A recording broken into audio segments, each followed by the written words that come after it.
నెహెమ్యా గ్రంథము 7వ అధ్యాయం. ఈ గ్రంథంలో 7వ అధ్యాయానికి ఒక ప్రాముఖ్యత ఉంది. ఏంటి ఆ ప్రాముఖ్యత అంటే, it is a chapter of transition. Transition అంటే ఒక పని నుంచి ఇంకొక పనికి ఆ యొక్క మార్పు ఈ అధ్యాయంలో మనం చూస్తాం.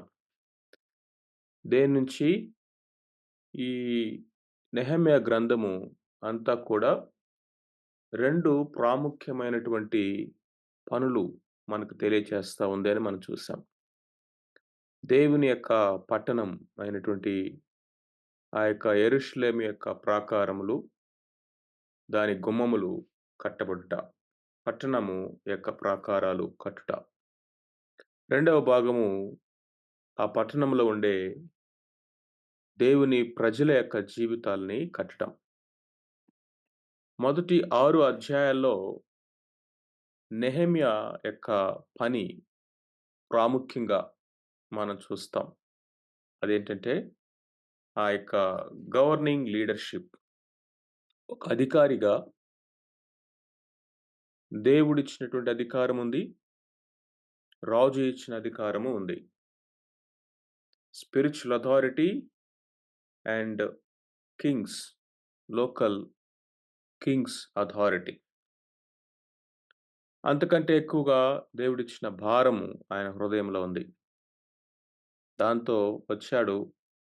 52 రోజుల్లో ఆ పనిని వారు ముగించగలిగారు.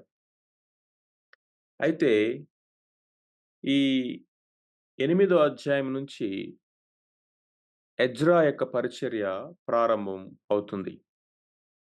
ఎజ్రా శాస్త్రి, ఎజ్రా యాజకుడు కూడా. ఒక శాస్త్రి దేవుని యొక్క ధర్మశాస్త్రము ద్వారా ప్రజల యొక్క జీవితాల్ని కడతాడు. యాజకుడు దేవునికి, ప్రజలకి మధ్యవర్తిత్వం వహించుతూ ప్రజల కొరకు వారి ఆత్మీయ జీవితాల్ని కట్టడానికి పనిచేస్తాడు. సో, ఎజ్రా, నెహెమ్యా ఈ 2 గ్రంథాలు మనము కలిపి చదువుకోవాలి. అప్పుడు ఆ కంప్లీట్‌నెస్ ఆఫ్ వర్క్ ఏంటి అనేది మనకి అర్థమవుతది. అయితే ఈ సెకండ్ హాఫ్ ఆఫ్ ద బుక్‌లో ఎజ్రా యొక్క పని కూడా కొంతవరకు మనం చూస్తాం. Transition between physical work to the spiritual work. Transition between the outer shell to the inner soul. బయట ప్రాకారాలు ఔటర్ షెల్ లాంటివి. ఇన్నర్ సోల్ అంటే బాహ్యముగా మనము కట్టబడటం అనేది ఎంత ప్రాముఖ్యమో, ఫిజికల్ బిల్డప్ అనేది అంతకంటే ప్రాముఖ్యమైనది అంతరంగముగా మనం కట్టబడుట. అంతరంగ పురుషుడిలో బలము పొందుట. ప్రాకారాలు కట్టడం మంచిది. అంతకంటే ప్రాముఖ్యమైన పని ప్రజల యొక్క జీవితాలు కట్టటం. ఈ 7వ అధ్యాయము ఆ యొక్క ట్రాన్సిషన్‌ని మనకి చూపిస్తా ఉంది. సో, ఈ బుక్ అంతట్లో నెహెమ్యా అయినా, ఎజ్రా అయినా వాళ్ళేం చేస్తా ఉన్నారంటే, దేవుని యొక్క పని బిల్డింగ్, బిల్డింగ్ కట్టుట అనేది చేస్తా ఉన్నారు. దేవుడు in the process of building his people అది మనకి అర్థమవుతుంది. దేవుని ప్రజలు ఆయన మహిమ కొరకు ఆయన పనిలో కొనసాగటం మనం చూస్తా ఉన్నాం. పరిచర్యలో కూడా ఈ కట్టటము అనేది 2 విధాలుగా బాహ్యముగాను, అంతరంగముగాను చాలా ప్రాముఖ్యమైనది. పేతురు రాసిన మొదటి పత్రిక 5వ అధ్యాయంలో పెద్దలకు రాస్తూ ఆ ప్రధాన కాపరి ప్రత్యక్షమైనప్పుడు వాడబారని కిరీటము, మహిమ కిరీటము ఇస్తాడు. కాబట్టి దేవుడు నియమించినటువంటి ఆ యొక్క మంద ఏదైతే ఉన్నదో దాని మీద మీరు పై విచారణ చేయండి అని చెప్తూ కొన్ని ఇన్‌స్ట్రక్షన్స్ చెప్పాడు. అక్కడంటాడు మందను మేపుట, మందను కాయుట. ఇదే విషయాన్ని క్రీస్తు ప్రభువు పేతురుకు కూడా చెప్తాడు. నా మందను మేపుము, నా మందను కాయుము. కాయడం అనేది బయట ఉన్నటువంటి తోడేళ్ళ నుంచి, అబద్ధ బోధల నుంచి అది మనము ప్రాకారము కట్టడం లాంటిది. సెక్యూరిటీ. మేపటం అనేది సౌండ్ డాక్ట్రిన్. సరైనటువంటి వాక్య బోధ చేత మేపాలి. అది ఇన్నర్ సోల్‌ని ఫీడ్ చేసేది లాంటిది. నెహెమ్యా వర్క్ ఉంది. బయట ప్రాకారాలు కట్టాలి. భద్రతను ఏర్పరచాలి. ఎజ్రా పనుంది. దేవుని వాక్యము చేత ప్రజల యొక్క జీవితాల్ని కట్టాలి.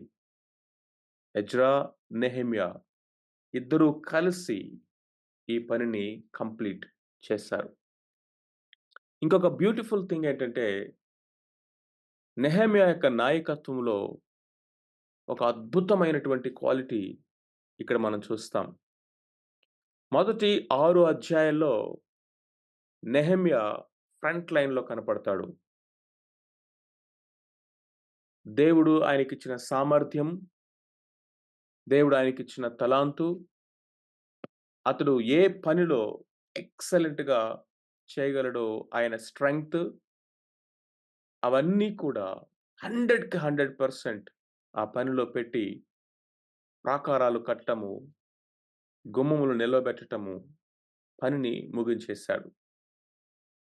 ఇప్పుడు రెండవ పని చేయాలి ప్రజల జీవితాలు కట్టడానికి. ఈ పని గూడా నేనే జేసేస్తాను. ఎందుకంటే నేను ఆల్ రౌండర్‌ని. అన్ని పనులు నాకొచ్చు. ఇంకా నేను నాయకుడిని గదా! నేనే చేయాలి. నేను చేయకపోతే అందరు నన్ను చిన్న చూపు చూస్తారేమో! ఈ పని నీకు రాదా అంటారేమో! లేకపోతే నా ప్లేస్‌లోకి ఇంకొకడిని తీసుకొస్తే వాడు లైమ్ లైట్‌లోకొచ్చేస్తాడేమో! నాకున్న పాపులారిటీ తనకొచ్చేస్తదేమో! నేను స్లోగా డిమినిష్ అయిపోతానేమో! కాబట్టి ఎవరిని ముందుకు తీసుకురాకూడదు. నేనే ఉండాలి. నాకా పని వచ్చినా రాకపోయినా నేనే చేయాలి అనేటటువంటి ఆ శోధనలో పడలేదు. చాలా సింపుల్‌గా బ్యాక్ స్టెప్ తీసుకున్నాడు. తనే ఎజ్రాని ముందుకు తీసుకొచ్చేసాడు. ఇది నాయకత్వంలో ఒక అద్భుతమైనటువంటి లక్షణం. చాలామంది ఇక్కడ ఫెయిల్ అవుతారు. Nehemiah was a secured leader. ఎవరయ్యా నాయకుల్ని సిద్ధపరచరంటే, ఎవరు ఇతరులో ఉన్నటువంటి తలాంతుల్ని గుర్తించి వాళ్ళని ఎంకరేజ్ చేయరంటే, ఇన్‌సెక్యూర్డ్ లీడర్స్. అభద్రతా భావము కలిగినటువంటి నాయకులు. కానీ Nehemiah was a perfectly secured leader. That is wonderful.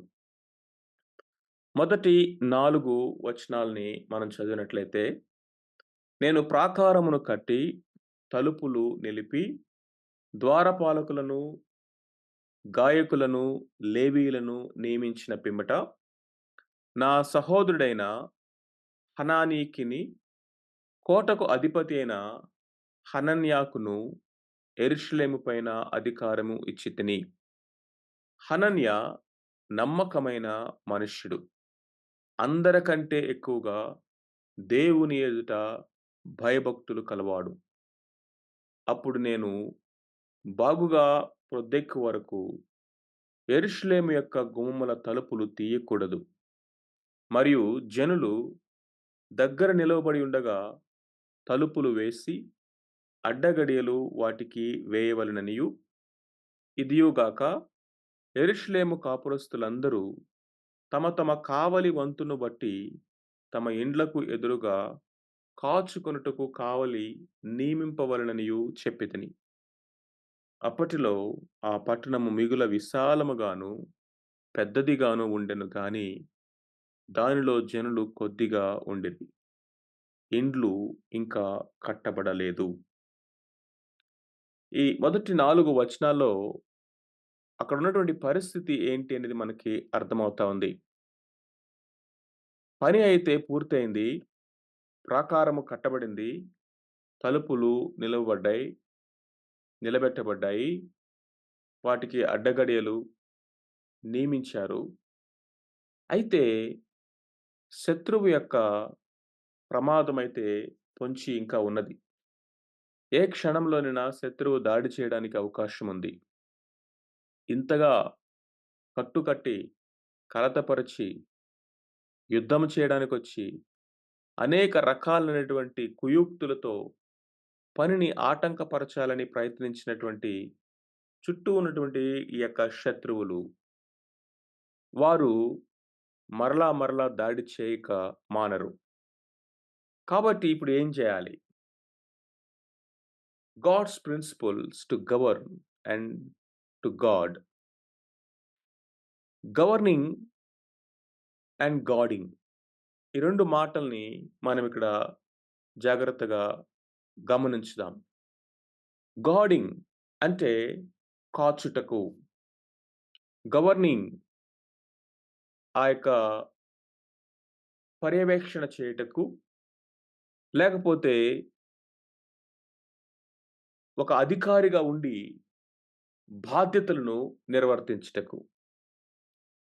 So, ఎప్పుడైతే ఆ పట్టణం యొక్క ప్రాకారము కట్టబడి, గుమ్మములు నిలబెట్టబడ్డాయో, పని అయిపోయిందిలే, మనం వచ్చిన పని కూడా అయిపోయింది, చేసేసాము అని ఒక కృతజ్ఞతా కూడిక పెట్టేసి, ఫుల్‌గా సెలబ్రేషన్ చేసి వెళ్ళిపోలేదు. దాని తర్వాత వచ్చేటటువంటి రావడానికి అవకాశం ఉన్నటువంటి కాన్సిక్వెన్సెస్‌ని, ప్రమాదాల్ని ముందుగానే పసికట్టినటువంటి వాడుగా ఉంటున్నాడు నెహెమ్యా. దీన్నే డిసర్నింగ్ స్పిరిట్ అంటాం. వివేచన, జ్ఞానం కలిగిన వాడుగా ఉన్నాడు. సో, మొట్టమొదటిగా గవర్నింగ్ బాడీని నియమిస్తున్నాడు. ఎవరు వాళ్ళు? Principles to governing body. మొదటి 2 వచనాలు. అధికారులుగా నియమించినటువంటిది. ఈ లీడర్‌షిప్‌లో మొట్టమొదటిది కీ ప్రయారిటీస్. నాయకత్వంలో ప్రయారిటీస్ అనేవి చాలా ముఖ్యం. ప్రయారిటీ అన్న మాటకు అర్థము ఫస్ట్ థింగ్ ఫస్ట్. నేను ప్రాకారములను కట్టి ఫస్ట్ థింగ్. తలుపులు నిలిపి ఫినిషింగ్ ద టాస్క్. మీరు జాగ్రత్తగా గమనించినట్లయితే ప్రాకారము కట్టడంతో పని స్టార్ట్ అయింది. తలుపులు నిలవబెట్టి అడ్డగడియలు నిలుపుటతో పని ముగించబడింది. ఆరంభము, అంతము. పని ఆరంభము, కార్యం యొక్క అంతము. ఇవి 2 కూడా మనం చూస్తాం. ఆ మాటని నిన్న చూసాం. Finishing well. నాయకత్వములో మంచిగా ముగించుట. ఒక పనినే కాదు, దేవుడు అప్పగించినటువంటి బాధ్యతలను, అంతేకాకుండా జీవితం కూడా. చాలామంది నాయకులుగా చక్కగా స్టార్ట్ అవుతారు. కానీ, మధ్యలో దారి తప్పిపోతారు. మనీ విషయంలో కానీ, పవర్ విషయంలో కానీ, లేకపోతే రిలేషన్‌షిప్ విషయాల్లో కానీ, వారు పడిపోయినటువంటి వారు కోకొల్లలుగా ఉన్నారు. వారు రైట్ ఫినిషింగ్, గుడ్ ఫినిషింగ్ అనేది ఆళ్ళ జీవితంలో లేదు అని చెప్పాలి. ఇక్కడ 3 మాటలు మనం చూస్తున్నాము ప్రయారిటీస్‌లో. First thing first, finishing the task and then focus on the functionality. ద్వారపాలకులను, గాయకులను, లేవీయులను నియమించిన పిమ్మట. సో, ద్వారపాలకుల్ని, తర్వాత గాయకులను, మేబీ గాయకులంటే ఆ యొక్క ఆ యొక్క ప్రాకారము దగ్గర కేకలు వేసేవాళ్ళయుండొచ్చు. దండోరా వేసేవాళ్ళయుండొచ్చు. ఎందుకంటే, ఈ కాంటెక్స్ట్ అనేది మందిరాన్ని గురించి కాదు. ఆరాధన గురించి కాదు. బలి అర్పణల గురించి కాదు. ఈ కాంటెక్స్ట్ అనేది ప్రాకారాల గురించి. ఆ ప్రాకారాల దగ్గర ఉన్నటువంటి ఆహ్, గార్డింగ్ బాడీ గురించి. కాసేటటువంటి వారి గురించి. ఆ తలుపుల దగ్గర నిలబడే వాళ్ళ గురించి. ఏమో ఇంకా మనము ఆ యొక్క కాంటెక్స్ట్‌లోకెళ్ళి ఆలోచన చేస్తే ఈ గాయకులెవరో మనకి క్లియర్‌గా అర్థమవుతది. లేవీలు కూడా ఉన్నారు కాబట్టి ఇక్కడ మేబీ మనం ఆలోచన చేయొచ్చు. ఈ ఈ మినిస్టోరియల్ సేవా విషయంలో ఇన్వాల్వ్ అయ్యేటటువంటి టీమ్‌ని కూడా ఈయన నియమించాడు అని మనకు అర్థమవుతుంది. ఏది ఏమైనప్పటికీ కూడా ద్వారపాలకులను, గాయకులను, లేవీయులను నియమించారు. ద్వారం దగ్గర కావలి కాసేవారున్నారు.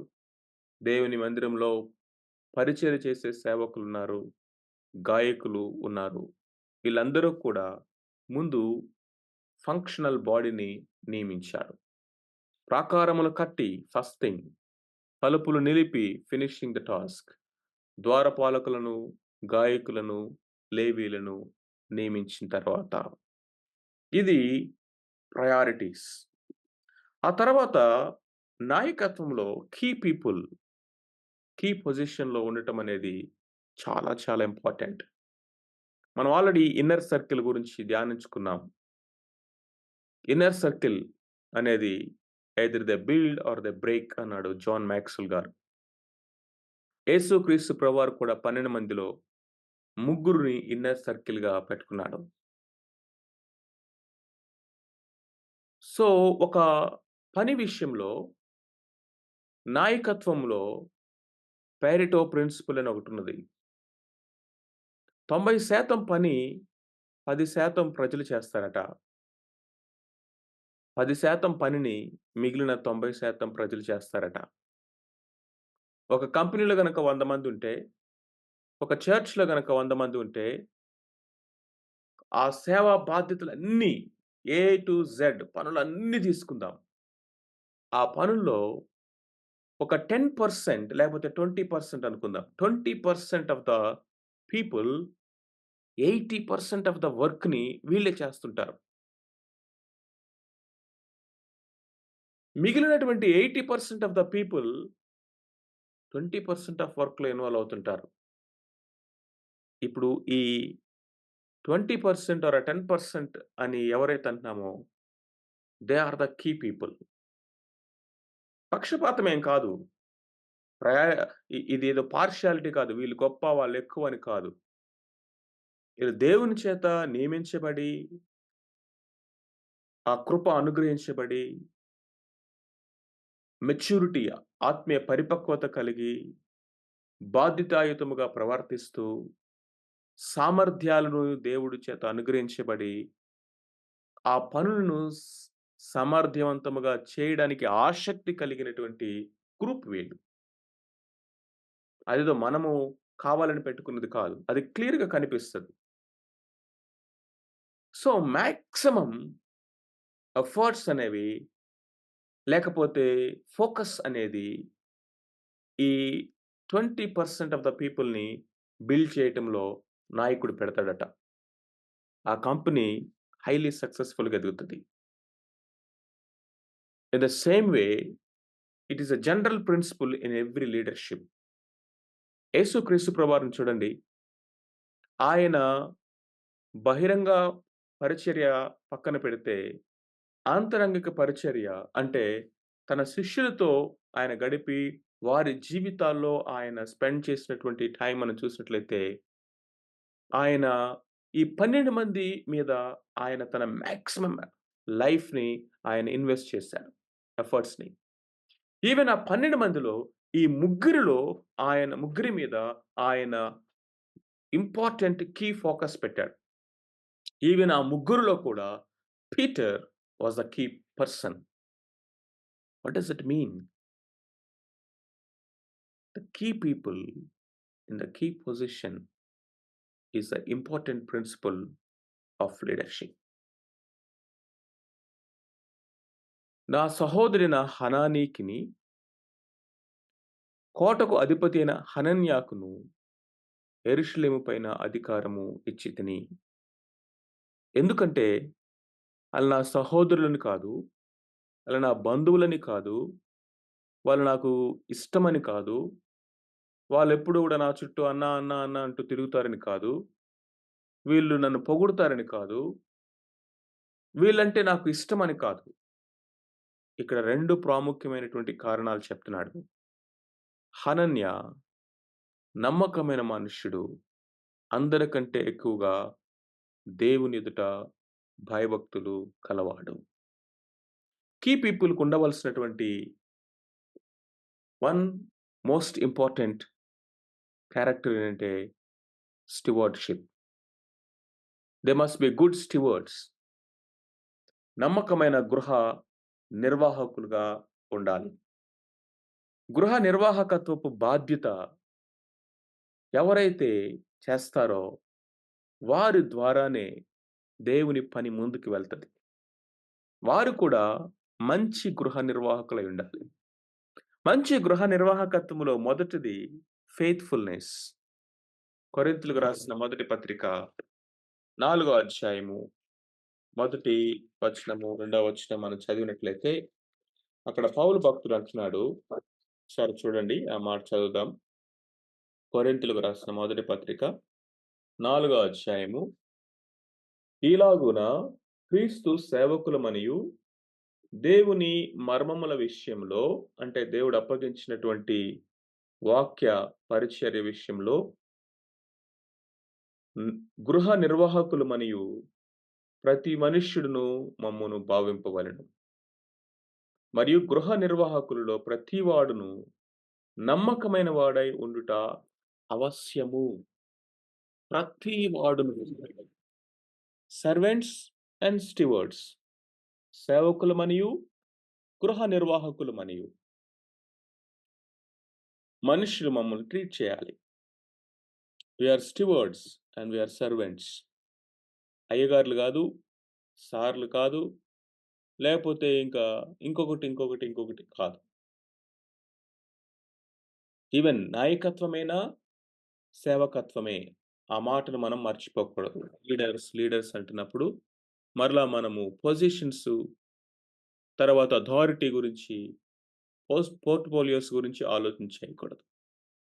మనం మాట్లాడుకునే నాయకత్వం, సేవకత్వం, గృహ నిర్వాహకత్వం. ఈ సేవకుడు, గృహ నిర్వాహకుడు సేవకత్వాన్ని, గృహ నిర్వాహకత్వాన్ని చేయాలి. ఆ వ్యక్తి నమ్మకమైన వాడైనట. గమనించారా ఈ మాట? హైలీ టాలెంటెడ్ అయి ఉండాలి అని రాయలా. హైలీ స్కిల్‌ఫుల్‌గా ఉండాలి అని రాయలా. హైలీ క్వాలిఫైడ్ అయి ఉండాలి అని రాయలా. హైలీ ఎక్స్‌పీరియన్స్‌డ్ అయి ఉండాలి అని రాయలా.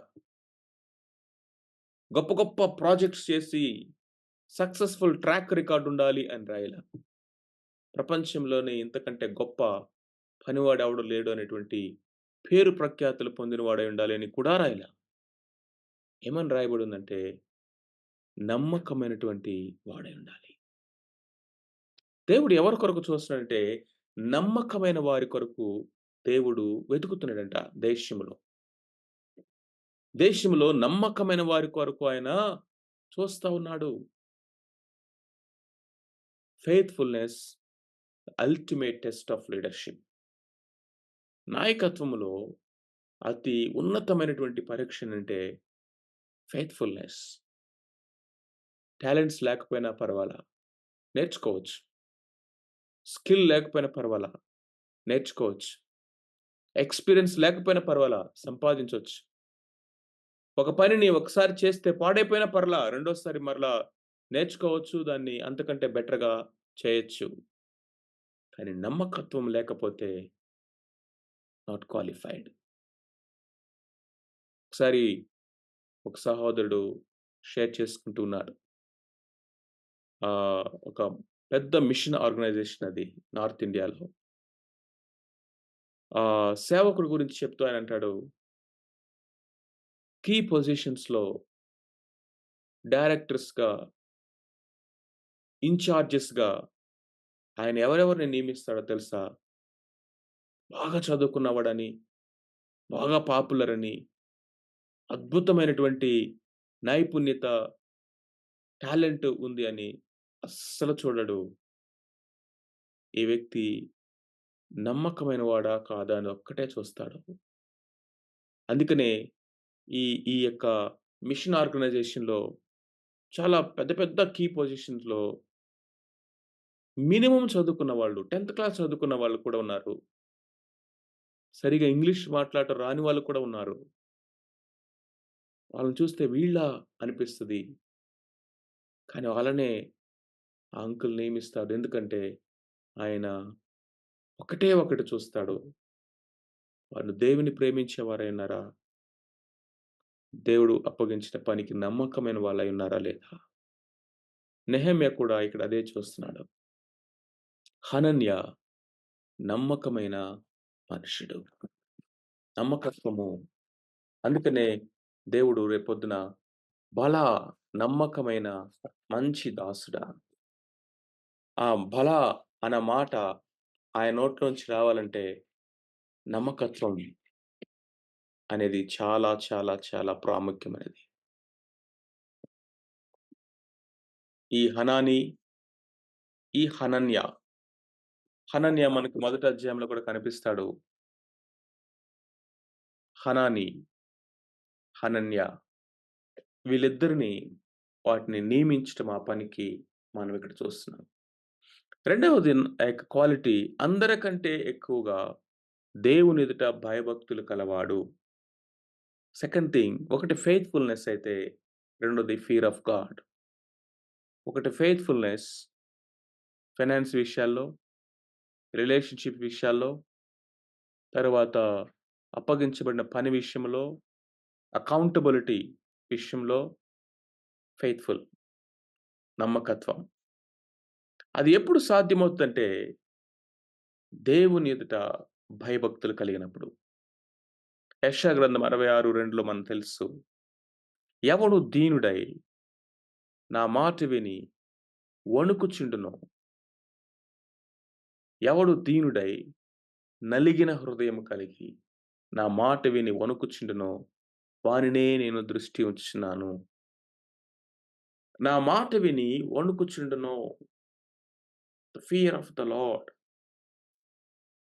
దేవునియందు భయభక్తులు ఉంటే జ్ఞానం ఆటోమేటిక్‌గా వస్తది. ఎందుకంటే యెహోవాయందు భయభక్తులు కలిగి ఉంటే జ్ఞానమునకు మూలం. మనం ఒక్క విజ్డమ్ ఒక్కటే పట్టుకుంటే భయభక్తులు లేకపోతే దేవునియందు భయభక్తులు లేకుండా ఒకడికి హైలీ టాలెంట్ ఉంటే వాడు మోస్ట్ డేంజరస్ క్యాండిడేట్ అవుతాడు. ఎక్కువ తలనొప్పి వాళ్ళ వల్లనే. ఎక్కువ ప్రాబ్లమ్ క్రియేట్ చేసేది కూడా ఆళ్ళే. అందుకనే క్యారెక్టర్ లేకుండా కరిస్మా ఈస్ కాటాస్ట్రాఫిక్ అన్నాడు. కాటాస్ట్రాఫిక్ అంటే అది వినాశనాన్ని తీసుకొస్తది కొన్నిసార్లు. క్యారెక్టర్ లేకుండా talent is so, so dangerous. కాబట్టి దేవుని ఎదుట భయభక్తులు. భయభక్తులనేవి కలిగి ఉండటం వలన పరిశుద్ధత అనేది ఆటోమేటిక్‌గా వస్తదట. అందుకని 2 కొరింథీయులు 7:1లో మనం చూస్తాం.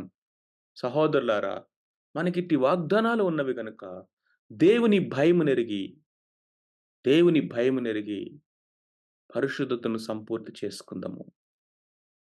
The fear of God leads us to holiness. The fear of God leads us to humility. ఎవడు దీనుడై నలిగిన హృదయము కలిగి humility, humbleness, broken and contrite heart. అంతేకాదు ఒబీడియన్స్. ఎవరైతే దేవునియందు భయభక్తులు కలిగి ఉంటాడో ఆయన తన మాట వింటాడు. యెషయా 62:2లో చూస్తాము. హెబ్రీ 11లో దేవునియందు భయభక్తులు కలవాడై నోవా ఓడ కట్టడం స్టార్ట్ చేసాడట. విధేయత చూపించాడు. సో, ఈ హనన్య నమ్మకమైన మనుషుడిగా ఉన్నాడు. దేవునియందు భయభక్తులు కలవాడుగా ఉన్నాడు.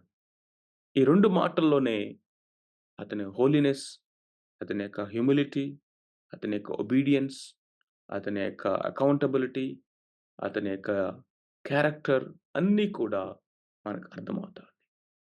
సో, మన యొక్క జీవితాల్లో రెండవది పరిచర్యలో ఈ విషయాన్ని మనం జాగ్రత్తగా గమనించాలి. ఎవరిని మనము కీ పొజిషన్స్‌లో బాధ్యతల్లో అప్పగిస్తా ఉన్నాం. మొహమాట పడ్డామా, దేవుని పని పాడైపోతది. ఈ విషయంలో ఈవెన్ సమూయేలు లాంటి గొప్ప గొప్ప ప్రవక్తలు కూడా ఫెయిల్ అయిపోయారు. దావీదు లాంటి భక్తులు కూడా ఫెయిల్ అయ్యారు. అది ఇతరులకి అప్పగించే విషయంలో. కానీ పార్షియాలిటీ అనేది, బంధుప్రీతి అనేది, రక్త సంబంధాలు అనేవి ఓవర్‌కమ్ చేయటం ఈస్ రియల్లీ ఛాలెంజ్. బట్ నెహెమ్యా, హనన్యా, హనానీ వీరికి అప్పగించాడు బాధ్యతలు. గవర్నింగ్ బాడీని నియమించాడు. ఇది చాలా ఇంపార్టెంట్. ఎందుకంటే కొన్ని కొన్ని సార్లు పని చేస్తాం కానీ, ఆ పని యొక్క నిర్వహణ బాధ్యత ఎవరికి అప్పగించం. ఎవరో ఒకరు చేస్తారులే అంటే ఎవరు చేయరు. Everybody's work is nobody's work అన్నాడు ఒకాయన. ఇది అందరి పని అన్నామా, అది ఎవరి పని కాదు అన్నాడు. ఎందుకో తెలుసా?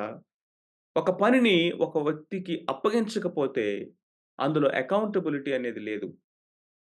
Unless otherwise we delegate, there is no accountability in that. ఇప్పుడు అందరి పని అన్నప్పుడు ఆ పనిలో ఎవరిని మనము బాధ్యులుగా ఉంచుతాం? ఎవరిని లెక్క అడుగుతాము? ఎవరు దానికి రెస్పాన్సిబుల్ ఫీల్ అవుతారు? ఒక పనిలో అందరం ఇన్వాల్వ్ అవ్వాలి. అందరూ ఆ మైండ్ కలిగి ఉండాలి. అందరూ కూడా ఏక మనసుండాలి.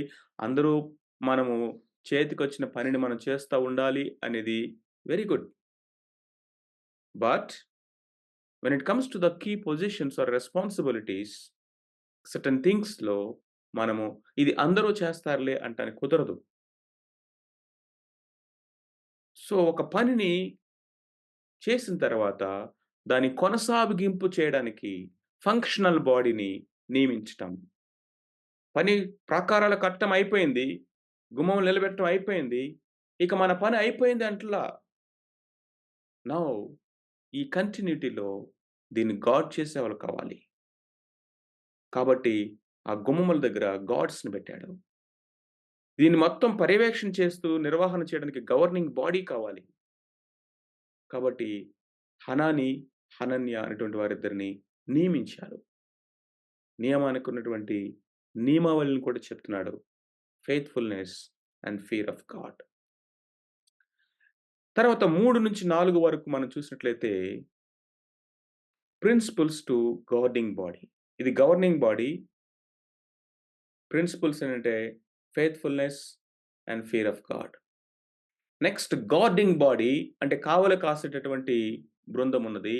వారికి నియమావళి ఏంటంటే take extra precautions where necessary. Take extra precautions. గోడలు కట్టేసాం కదా! పని అయిపోయింది కదా! అని పడుకొని నిద్రపోవాకండి. శత్రువు వాడు పొంచి ఉన్నాడు. వాడు ప్రస్తుతానికి ఎళ్ళాడు. మళ్ళీ వస్తాడు. యేసుక్రీస్తు ప్రభువారిని శోధకుడు శోధించిన తర్వాత హి left him for a season అని రాస్తుంది. ఫర్ ఎ మూమెంట్ అంటే అర్థమేంటి? మళ్ళీ వస్తాడాడు.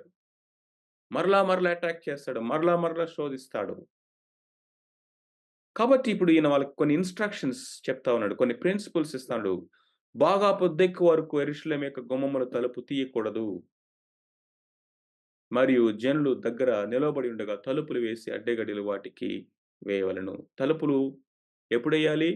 అందరూ జనులందరూ వచ్చి ఒక 10, 20 మంది, 50 మంది ఉండగా అప్పుడేయండి తలుపులు. అంతేగా నెక్స్ట్ బాగా ప్రొద్దెక్కే వరకు తలుపులు తీయొద్దు. ఎందుకంటే ఇంకా చీకటి ఉండగానే ప్రొద్దు పొడవక ముందే మనం గనక తలుపులు తీస్తే ఎవడన్నా శత్రువు లోపలికొస్తాడేమో. బయట పొంచి ఉండి తీయగానే లోపలికొస్తాడేమో. తలుపులు తీసేటప్పుడు, ఏసేటప్పుడు ఒక్కరే ఉండబాకండి. దగ్గర రండి. జనులు దగ్గరికి రండి. Take extra precautions. రెండవది task to each person with responsibility. యెరూషలేము యొక్క కాపురస్తులు తమ తమ కావలి వంతులను బట్టి వంతులు వేశారు. కావలి చేయడానికి వంతులు. ఎలాగా? ఎవరి ఇళ్ళకి ఎదురుగా వాళ్ళు కావలి ఉండండి. ఎవరి ఇళ్ళకు ఎదురుగా ఉన్నటువంటి ఆ ప్రాకారాలకి మీరు కావలి కాయండి. అక్కడుంది మీ ఇల్లే. అక్కడేదైనా జరిగితే ప్రమాదం మీకే. ఫర్ ఎగ్జాంపుల్ ఈ కరకట్ట ఎగ్జాంపుల్ తీసుకుందాం. ఆ చుట్టుపక్కల ఆ! కట్ట మీద, కట్ట క్రింద ఇళ్ళుంటాయి. వరదొచ్చినప్పుడు లేకపోతే ఉధృతంగా పొర్లుతున్నప్పుడు ఎవరో వచ్చి ఈ కట్టని కావలి కాస్తారు. ఎవరో వచ్చి దీన్ని గార్డ్ చేస్తారు అనేదానికంటే మీ ఇళ్ళకి ఎదురుగా మీరే కావలి కాయండి. గండి పడితే కొట్టుకుపోయేది మీ ఇల్లే. కాబట్టి ప్రతి ఒక్కరికి బాధ్యత అప్పగిస్తా ఉన్నాడు. ప్రతివారు కావలి కాయటం, కావలివారు this is most important thing. యెరూషలేమా, యెరూషలేమా భయపడకు. నేను ప్రాకారాల మీద కావలి వారినుంచాను అంటున్నాడు దేవుడు. వారు రేయిన పగలైనను వారు మౌనంగా ఉండరు. ప్రియమైన వారలారా, ఆత్మీయ జీవితంలో ఈ గార్డింగ్ బాడీ ఎవరో తెలుసా? Prayer team. Prayer team. ప్రతివారు వారి వంతుల చొప్పున, వంతుల చొప్పున తమ ఇండ్లకు ఎదురుగా కాచుకొనుటకు కావలి. వారి కుటుంబాలకు అంతేకాకుండా యెరూషలేముకు సంఘానికి ప్రాకారాలుగా ఉండాలి.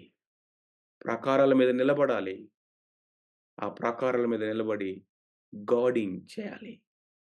కావలి కాయేవారు, కావలి కాయేవారు. కట్టుకోవటం ఉపయోగమేముంది కావలివారు లేకపోతే? కట్టుకొని ఉపయోగమేముంది? ఆ కావలి వారిని నియమించకపోతే, ఆ నియమించిన వారి జీవితాలు కట్టబడకపోతే. మొట్టమొదటిదేమో టేక్ ఎక్స్‌ట్రా ప్రికాషన్స్. గడిల వేయటం, తీయటము, ఎప్పుడు, ఎలాగా చెప్తా ఉన్నాడు. రెండవది each person must be having a task and with responsibility. And then మూడోది చూసినట్లయితే కారణం ఏంటో చెప్తున్నాడు. అప్పట్లో పట్టణము మిగుల విశాలముగాను, పెద్దదిగాను ఉండెను. కానీ దానిలో జనులు కొద్దిగా ఉండిరి. ఇండ్లు ఇంకా కట్టబడలేదు. చూడండి అక్కడ పరిస్థితి. పట్టణమేమో చాలా విశాలంగా ఉంది. ప్రాకారాలు కట్టిన తర్వాత లోపల ఆ పట్టణం యొక్క స్పేస్ చూస్తే చాలా విశాలంగా కనపడుతుంది. ఇంకా పడిపోయిన ఇల్లు, శిథిలావస్థలో ఉన్న ఇల్లు, జన నివాసముగా లేకుండా కొన్ని సంవత్సరాల పాటు పడిపోయినటువంటి ఆ యొక్క ఇల్లు ఇంకా జనావాసంలోకి రాలేదు. అంటే వీళ్ళందరూ బయట ఎక్కడెక్కడో ఉంటున్నారు. వచ్చిన వాళ్ళు కూడా ఈ యొక్క ఆహ్, దిబ్బలో ఎవరుంటారు? ఈ పాడైపోయినటువంటి వీటిల్లో ఎవరుంటారు? మళ్ళీ వీటిని కట్టుకోవాలి. మరలా వీటిని బాగు జేసుకోవాలి. మరలా ఎప్పుడు ఎవడు అటాక్ చేస్తాడో తెలీదు. ఆ పక్క ఊర్లోనే బాగుంది. ఆ పక్క పట్టణంలోనే బాగుంది. అక్కడ ఆల్రెడీ డెవలప్ అయి ఉన్నాయి. అక్కడ అన్ని ఫెసిలిటీస్ ఉన్నాయి. అక్కడ ఉందాం, ఇక్కడ ఉందాం, అక్కడ ఉందామని బయటే సెటిల్ అయిపోయారు చాలామంది. అది తర్వాత అధ్యాయాల్లో మనకు తెలుస్తది. లోపలికి రావట్లా వీళ్ళు.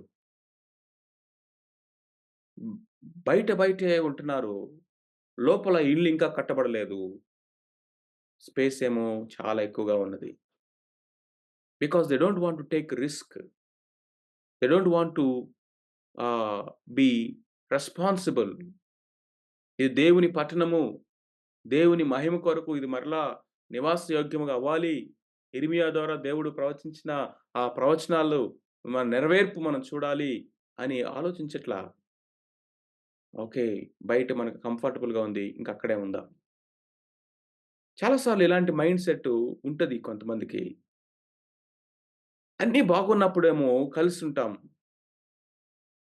కొన్ని సమస్యలొచ్చినప్పుడు, పరిస్థితులు బాగాలేనప్పుడు మరలా వెంటనే వెనక్కెళ్ళిపోయి పక్కనున్న వాళ్ళతో చూడండి రూలింగ్ పార్టీలో ఉంటారు.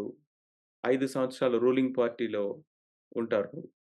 ఆ రూలింగ్ పార్టీ ఓడిపోతే వెంటనే ఆ నాయకుడిని వదిలేసి మరలా గెలిచిన పార్టీ ఒకప్పుడు అపోజిషన్ పార్టీ ఇప్పుడు రూలింగ్ అయింది. ఆళ్ళ దగ్గరికెళ్ళి ఆళ్ళ కండువ కప్పుకుంటారు. ఈ 5 సంవత్సరాలు ఇక్కడ కాలం గడిపితే సరిపోద్దిలే. తర్వాత సంగతి తర్వాత అనుకుంటా. అలాంటి కష్టకాలంలో అక్కడ నిలబడరు. అలాగే దేవుని ఫుల్ మహిమలో గ్లోరీతో పట్టణం ఉన్నప్పుడు అందరూ అక్కడే ఉన్నారు. కానీ ఆ పట్టణం పాడైపోయి తిరిగి మరలా బబులోను నుంచి వచ్చిన తర్వాత మరలా దీన్ని నివాస స్థలముగా చేయాలి. దీన్ని నింపాలి. ఆ మహిమ తిరిగి వెనక్కి రావాలి. దేవుడు మనల్ని వెనక్కి తీసుకొచ్చింది ఇందుకే కదా! అని అనుకోవట్లేదట వీళ్ళు.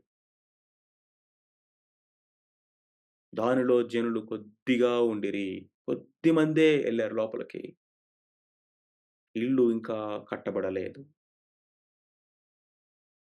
దేవుని యొక్క పని కూడా ఇలాగే ఉంది. పట్టణమేమో విశాలంగా ఉంది. ప్రజలేమో కొద్దిమందే ఉన్నారు. అవకాశాలెక్కువున్నాయి. తెరవబడిన ద్వారాలెక్కువున్నాయి. దేవుని వనరులెక్కువున్నాయి. కానీ పనివాళ్ళు లేరు. లోపల ఉండి రిస్క్ తీసుకునే వాళ్ళు లేరు. కంఫర్ట్ జోన్స్‌లో సెటిల్ అయిపోయారు ఆళ్ళందరూ.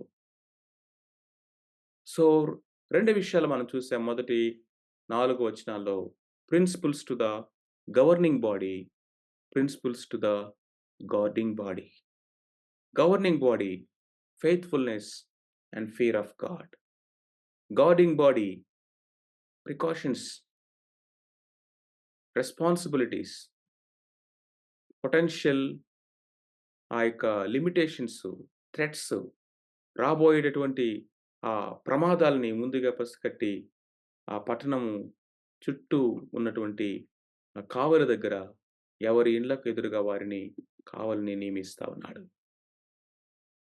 దెన్ ఇప్పుడు 5వ వచనాన్ని చూసినట్లయితే, జనసంఖ్య చేయనట్లు దేవుడు నా హృదయములో తలంపు పుట్టింపగా, ప్రధానులను, అధికారులను, జనులను నేను సమకూర్చి, అంతలో ముందు వచ్చిన వారిని ఆ మాట చాలా జాగ్రత్తగా వినండి.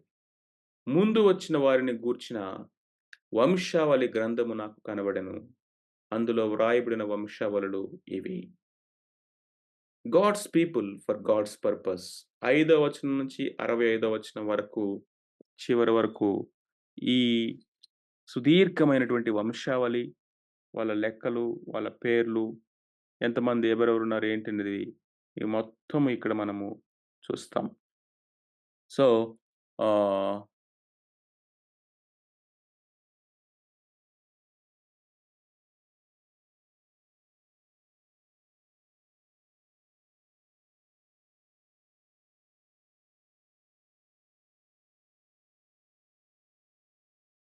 మొట్టమొదటిగా రూలర్స్ ఎవరున్నారు? వాళ్ళ రోల్స్ ఏమైనాయో చూస్తా ఉన్నారు. జెరుబ్బాబెలు, యెషువ, నెహెమ్యా, అజర్యా, రయమ్యా, నహమాని, మొర్దెకై, బిల్షాను, మిస్పెరేతు ఈ విధంగా చెప్తూ రాజైన నెబుకద్నెజరు చేత చెరలోనికి కొనిపోబడి తిరిగి యెరూషలేమునకు, యూదా దేశమునకును తమ తమ పట్టణములకు వచ్చిన వారు వీరే. అంటే నెబుకద్నెజరు చెరలోకి కొనుపోబడినటువంటి వారిలో 70 సంవత్సరాల తర్వాత తిరిగి ఆ యొక్క జెరుబ్బాబెలు టైంలో వచ్చినటువంటి ఆ యొక్క ఫస్ట్ లిస్ట్ తీశాడు బయటికి. మొదట వచ్చిన వారు. జెరుబ్బాబెల్ తర్వాత ఎజ్రా టైమ్, ఎజ్రా తర్వాత నెహెమ్యా. 3 దఫాలుగా మనము వెనక్కి రావటం మనం చూస్తాం. సో, ఫస్ట్ రిటర్న్ ఎవరి యొక్క లీడర్‌షిప్‌లో అంటే జెరుబ్బాబెలు, ఆ తర్వాత జాషువా వాళ్ళున్నారు. ఆ లిస్ట్‌ని బయటికి తీశాడు. ఆ వంశావళిని బయటికి తీశాడు. వాళ్ళ యొక్క లెక్కలన్నీ కూడా ఇక్కడ వంశావళిని తీస్తా ఉన్నాడు. జనసంఖ్య చేయనట్లు దేవుడు నా హృదయములో తలంపు పుట్టింపగా, అక్కడ మనం ఏం చూస్తామంటే స్పిరిట్ గైడెన్స్ చూస్తా ఉన్నాం. దేవుని యొక్క నడిపింపులో వెళ్తున్నటువంటి వ్యక్తిగా నెహెమ్యా చూస్తా ఉన్నాం. సో, వచ్చినటువంటి వారిలో ఇప్పుడు ఎంతమంది వచ్చారు? అసలు ఇప్పుడు ఎంతమంది ఉన్నారు? వాళ్ళందరి యొక్క ఫ్యామిలీస్, వాళ్ళ యొక్క వంశావళులు ఏంటి? ఎవరెవరు ఏ యొక్క ఆహ్, స్థితిలో ఉన్నారు అనేది మొత్తము కూడా ఇప్పుడు చూస్తా ఉన్నాడు. గమనించారా? ఒక పెద్ద సర్కిల్ గీసామనుకోండి. Outer circle. ఫస్ట్ పని అది. అదేంటంటే ప్రాకారాలు కట్టటము, గుమ్మములు నిలబెట్టటం. లోపల రెండో సర్కిల్ గీసామనుకోండి. అది సెకండ్ టాస్క్ అన్నమాట. అదేంటంటే ఆ ప్రాకారాల్ని కాయడానికి, ఆ పట్టణాన్ని పర్యవేక్షణ చేయడానికి గవర్నింగ్ అండ్ గార్డింగ్ బాడీస్‌ని, ఫంక్షనల్ బాడీస్‌ని అడ్మినిస్ట్రేషన్ కొరకు నియమించటం. వాళ్ళకి నియమావళి చెప్పటం. మూడో సర్కిల్ లోపల ఇంకొకటి గీసామనుకోండి. అది మూడవ టాస్క్. ఇప్పుడు అసల ప్రజలెవరు? వచ్చిన వాళ్ళెవరు? ఆహ్, బబులోను చెరలో నుండి వచ్చినటువంటి ఈ యొక్క జనాభా, వాళ్ళ జనసంఖ్య. అంతేకాదు మనము ఎజ్రా గ్రంథం గనక చదివితే తిరిగి వచ్చేటప్పుడు నెబుకద్నెజరు ఏవేవైతే చెర కొనుక్కొని తీసుకొని వెళ్ళాడో మందిరంలోనివి ఉపకరణాలు, వస్తువులు అవి కూడా అన్నీ రాలేదు గానీ కొన్ని వచ్చినియి మాక్సిమం. అవి తీసుకొని వచ్చినప్పుడు వాటి లెక్క గూడా ఉంది. ఏమేమి ఉపకరణాలన్నీ కూడా తిరిగొచ్చినియి వాటిని లెక్క కట్టి తిరిగి మరల మందిరంలో చేర్చడం మనం చూస్తాం. సో, ఒక రికార్డ్ మెయింటైన్ అనేది ఇక్కడ కనిపిస్తా ఉంది. జనసంఖ్య కావచ్చు, దేవుని మందిరంలో ఉన్నటువంటి నెహెమ్యా గ్రంథంలో కూడా ఉంటది. తర్వాత అధ్యాయంలో చూస్తాం. ఇక్కడే దీంట్లోనే లాస్ట్‌లో. వెండి ఎంత, బంగారం ఎంత, ఏ వస్తువులొచ్చినియి, ప్లేట్‌లెన్నున్నాయి, ఇవి మొత్తము కూడా రికార్డ్ మెయింటైన్ చేస్తున్నాడు. జనసంఖ్యకు రికార్డుంది. దేవుని యొక్క పని విషయంలో, దాని యొక్క మందిరములో సంబంధించినటువంటి వస్తువుల విషయంలో, ఆ యొక్క ఖజానాలో ఉన్నటువంటి సంపద విషయంలో లెక్కున్నది. This is something interesting. ఇది మొట్టమొదటి నుంచి దేవుడు నియమించినటువంటి ఒక అద్భుతమైనటువంటి సేవా పద్ధతి in accountability. Writing accounts is the right account or right accountability. చాలామంది అకౌంట్స్ చెప్పమంటే కోపమొస్తది ఆళ్ళకి. ఎంత ఖర్చు పెట్టావు? ఏముంది? ఏమి ఎ ఎ లేకపోతే ఒక పనిని ఎలా చేస్తావు? ఏం చేస్తావు? అని అనుకోండి. ఏం చేసావు అని అడుగుతారేంటి నన్ను? చెప్పింది చేశాంగా అనుకుంటారు. సమ్ ఒక పని అప్పగించి, ఒక అమౌంట్ ఇచ్చి, ఇది ఖర్చు పెట్టమని మళ్ళీ తిరిగి దీనికి లెక్క చెప్పమంటే చిన్న అదేదో అవమానంగానో, లేకపోతే అది చిన్న చూపుగానో, నన్ను లెక్క అడుగుతారా అన్నట్లుగా చూస్తారు. అది రైట్ స్పిరిట్ కాదు. అది దేవుని హార్ట్ కాదు. Hour God is a God who keeps records. పరలోకంలో అన్ని రికార్డులున్నాయట. మొత్తం లెక్క చెప్పాలి. దేవుని పరిచర్యలో, దేవుని పనిలో keeping records and being accountable is a right stewardship. మంచి గృహ నిర్వాహకత్వానికి ఇంకొక ఆ యొక్క మాదిరేంటంటే, అన్నీ చక్కగా రికార్డ్స్ మెయింటైన్ చేయటం. చక్కగా వెనక వచ్చే వాళ్ళకి వాటిని వివరించి, ఆ బాధ్యత ఆళ్ళకి అప్పగించటం. చూడండి లోకంలో ఎలా జరుగుతది? ఒక ప్రభుత్వం వచ్చి ఇంకొక ప్రభుత్వం వస్తే ఆఫీస్‌లో కూడా చూడండి. ముందు అధికారి ఎళ్లి ఎనక అధికారికి ప్రాపర్‌గా ఆ బాధ్యతలు అప్పగించడు. ఫైల్స్ మిస్ చేస్తారు. కొన్నిసార్లు ఆళ్ళు కాల్చేస్తారు వాటిల్ని. లెక్కలన్నీ మార్చేస్తారు. తర్వాత వెళ్ళిపోతూ సరిగా బాధ్యతలు అప్పగించరు. ఆళ్ళకి కుదురుకోవడానికి 2, 3 సంవత్సరాలు పడతది. ఇంగ అన్నీ తారుమారే, అన్నీ గ్యాప్‌లే. కానీ దేవుని యొక్క పనిలో, దేవుని యొక్క పరిచర్యలో మనము ఇది చాలా ఇంపార్టెంట్. ఇప్పుడు అవన్నీ జనసంఖ్య తీశాడు. ఆ జనాభా లెక్క తీసి, ఇక వంశాల వారీగా, తర్వాత వాళ్ళ యొక్క రోల్స్ వారీగా మొత్తం లెక్క చెప్తున్నాడు. 8-38 వచనాల వరకు జనరల్ పీపుల్ ఆఫ్ ఇజ్రాయెల్ వాళ్ళ యొక్క వంశావళి ప్రకారం ఒక్కొక్క వంశాలు ప్రజలు లెక్క చెప్తూ వచ్చారు. 39-42 వరకు ప్రీస్ట్స్ యాజకుల యొక్క లెక్క చెప్పాడు. 43-45 వరకు లేవీయుల యొక్క లెక్క చెప్పారు. 46-60 వరకు మందిరములో సేవ చేసే టెంపుల్ సర్వెంట్స్ గురించి లెక్క అక్కడ మనం చూస్తాం. So, revisiting the records. Records అనేవుండాలి. Recognizing the rulers. అధికారులుగా, నాయకులుగా ఉన్నటువంటి వారిని ఎవరు? మొదటి నుంచి కీ పర్సన్స్ ఎవరు? ఇన్‌చార్జెస్ ఎవరు? వాళ్ళని రికగ్నైజ్ చేయటం అనేది ఇంపార్టెంట్. 61-65 వరకు ఒక ఇంపార్టెంట్ పాసేజ్ ఇక్కడున్నది. కొంతమంది రికార్డులు కనపడట్లేదట. వాళ్ళ యొక్క పాస్‌బుక్కులు లేవు, ఆధార్ కార్డులు లేవు మన భాషలో చెప్పాలంటే. పొద్దు పుస్తకాలు లేవు.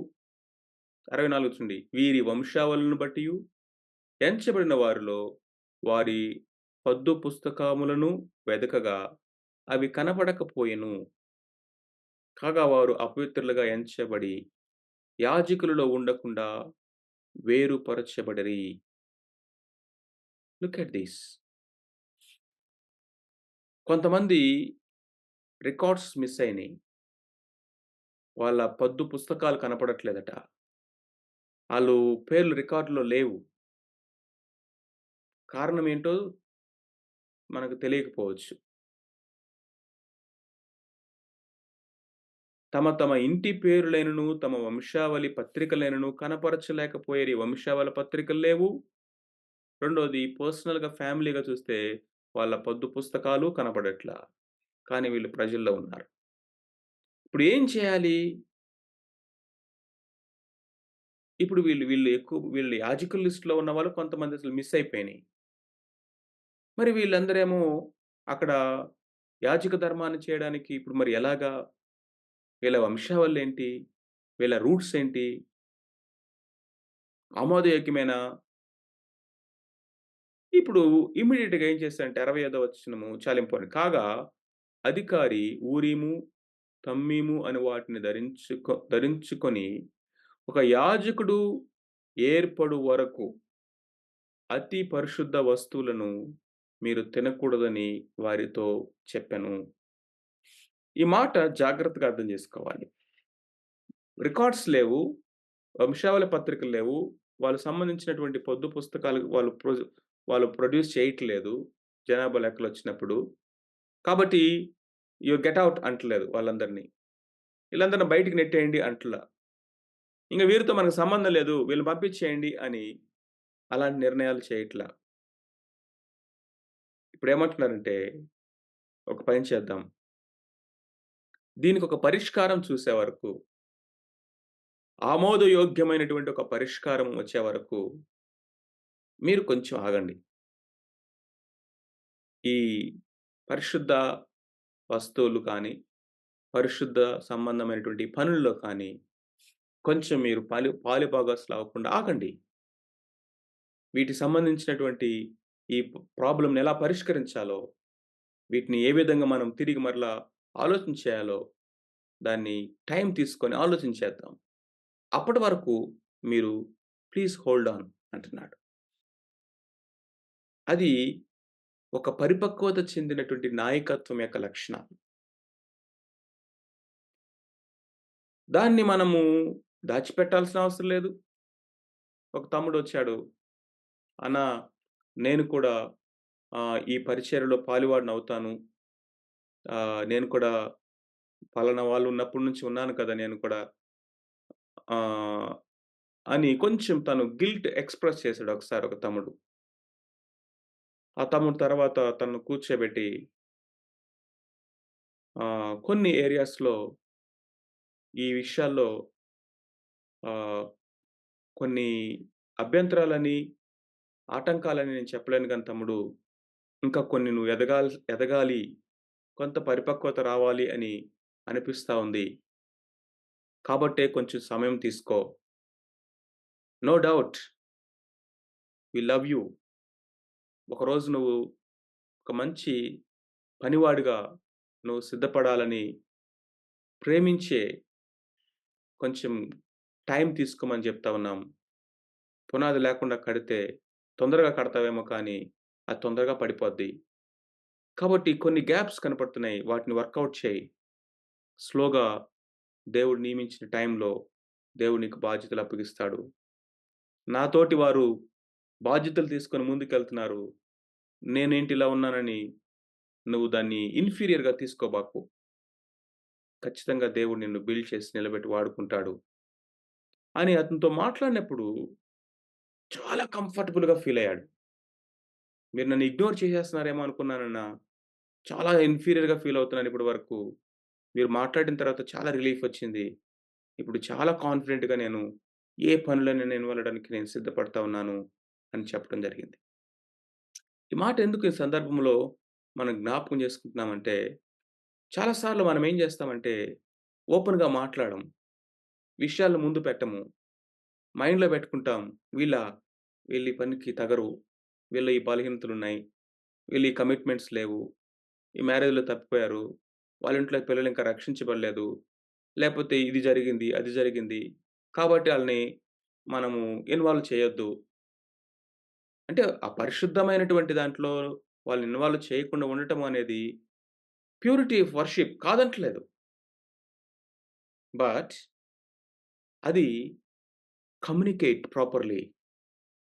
డోంట్ ఆహ్, draw a line of separation. ఆ సెపరేషన్ వాళ్ళని ప్యూరిటీలోకి నడిపించేదిగా ఉంటే ఇంకా మంచిది. కాగా ఊరిము, తమ్మీము అనేవి ఆ టైంలో నిర్ణయాలు చేయడానికి వాడతారని మనకు తెలుసు. అది పద్ధతి ఏంటో, ఎలా యూజ్ చేస్తారో మనకు తెలీదు. బట్ ఇక్కడ అంటున్నాడు, ఆటిని ధరించుకొని యాజకుడు ఒకరు ఏర్పడు వరకు అతి పరిశుద్ధ వస్తువులను మీరు తినకూడదని వారితో చెప్పాను. యెస్. కంక్లూషన్‌లోకొచ్చేద్దాము. House of God first then our own houses. 66-73 వరకు ఇక్కడ మనం ఏం చూస్తామంటే, వాళ్ళందరూ కూడా కలిసి వచ్చారు ముందుకి. తర్వాత కంట్రిబ్యూట్ చేశారు. అక్కడ రాసుంటది. అన్ని తులాల వెండి, ఇన్ని తులాల బంగారము, ఈ వస్తువులు, ఆ వస్తువులు అవన్నీ కూడా దేవుని మందిరంలోనికి వాళ్ళు తీసుకొని వచ్చినప్పుడు వాటన్నిటిని లెక్క రాశారు. వాటన్నిటి మీద అధికారిని నియమించారు. అవి తీసుకెళ్ళి దేవుని యొక్క మందిరం యొక్క బొక్కసంలో పెట్టి, దాన్ని మొత్తం రికార్డ్ రాసి, దాని మీద నమ్మకమైనటువంటి వాళ్ళని నియమించి, దేవుని యొక్క మందిరము యొక్క పని కొరకు, ఫంక్షనాలిటీ కొరకు వారు కంట్రిబ్యూట్ చేయటం. Coming together is a strength. Contribution for the sanctuary first and continuation of the service నియమించటం దానికి. ఈ డీటెయిల్డ్ లిస్టు అదంతా మనకు చదవడానికి ఆ పేర్లు గూడా మన నోరు తిరగవు. అందుకే నేను చదివించలేదు. అన్ని పేర్లున్నాయి. లాంగెస్ట్ చాప్టర్ ఇది. ఆ పేర్లన్నీ ఆ డీటెయిల్డ్ లిస్టు ఆ జనాభా లెక్క వంశావళి మనకేం తెలియచేస్తుందంటే లివింగ్ లింక్స్ సజీవమైనటువంటి ఆ లింక్స్ ఎవరికి? To the coming Messiah. ఆదాము నుంచి యేసుక్రీస్తు ప్రభువారి వరకు ఆ వంశావళి రాసాడు లూకా. లింక్స్. మిస్సింగ్ లింక్స్ కాదివి. Living links. దేవుడు ఏ విధంగా ఆ యొక్క లైన్‌ని లైన్ ఆఫ్ మెస్సయ కొరకు సిద్ధపరుస్తూ వచ్చాడో అది మనకి తెలుస్తది. రెండోది detail list of amount given represents integrity. మొత్తము ఇన్ని మణుగులు, అన్ని మణుగులు, ఇంత, అంత, ఇన్ని లెక్క మొత్తము రికార్డ్ దేని తెలుగంటే ఇంటిగ్రిటీ ఆఫ్ లీడర్స్. అక్కడ దేవుని పని, దేవుని పద్ధతిలో చేయటం. ఇది మనకు అల్టిమేట్‌గా ఇక్కడ కనిపిస్తా ఉంది. ఏడో అధ్యాయమంతా దేవుని పనిని, దేవుని పద్ధతిలో, దేవుని యొక్క క్రమంలో నెహెమ్యా ఆ క్రమాన్ని చక్కగా నియమిస్తా ఉన్నాడు. గార్డింగ్, గవర్నింగ్ బాడీస్ నియమించాడు. వంశావళి లెక్క తీశాడు. మొత్తం మరలా పాత లెక్కంతా తీసి, ముందు వచ్చిన వాళ్ళందరూ వాళ్ళ వంశావళన్నీ వాళ్ళ కుటుంబాల చొప్పున, వంశావళి చొప్పున లెక్క కట్టాడు. కొంతమంది మిస్ అయితే, వారి విషయం ఏం చేయాలని ఒక గాడ్లీ నిర్ణయం చేసి అక్కడ నియమించాడు.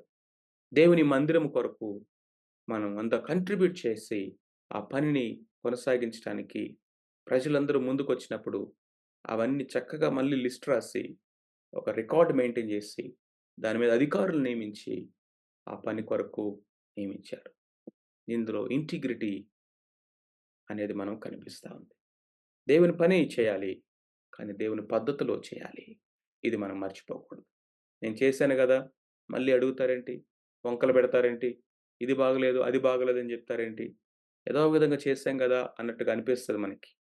But God's work must be done in God's way. ప్రార్థన జేసుకుందాం.